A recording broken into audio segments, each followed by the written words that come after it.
विधानसभा मतदारसंघातील सगळ्या माझ्या मायबाप माय भगिनींना जय महाराष्ट्र, जय शिवराय. मी नम्रपणे आपल्याला आश्वासित करतो की माझी मायबाप जनता, माझ्या माय भगिनी यांनी कुठल्याही जातीपातीच्या राजकारणाला बळी न पडता, कुठल्याही खोट्या अफवांना बळी न पडता माझ्यावर विश्वास ठेवला, माझ्या कार्यावर विश्वास ठेवला, शिवसेना पक्षावर विश्वास ठेवला, महायुतीवर विश्वास ठेवला. असाच विश्वास आपण कायम ठेवाल अशी आपल्याकडनं अपेक्षा बाळगतो आणि मी आपल्याला वचन देतो, भविष्यात आपल्या विश्वासाला मी कधीही तडा जाऊन देणार नाही. आणि माझं एकच ध्येय असेल, मी कुठल्याही जातीपातीच्या राजकारणाला कधी कोणाला बळी पाडणार नाही, कधी कुठल्याही खोट्या अफवा माझ्या मायबाप जनतेच्या आणि माझ्या माय भगिनींची सेवा हाच माझा ध्यास आहे. मी आपल्याला आश्वासित करतो, माझ्या माय भगिनींना सक्षम केल्याशिवाय राहणार नाही.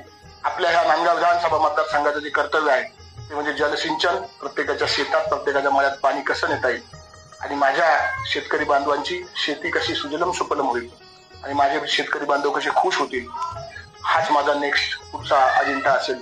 धन्यवाद. जय हिंद, जय महाराष्ट्र, जय शिवराय.